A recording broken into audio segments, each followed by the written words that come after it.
Quiet. For the following counties in New Jersey, Hunterdon and Somerset.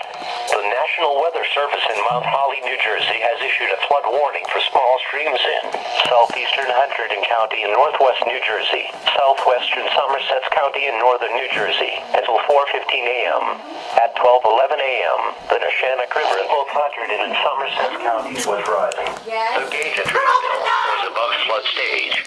Pike Run at Belmead in Somerset County was also rising rapidly.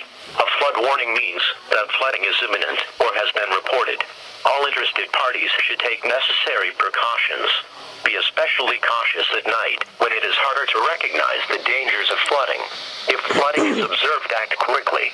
Move up to higher ground to escape flood waters. Do not stay in areas subject to flooding when water begins rising.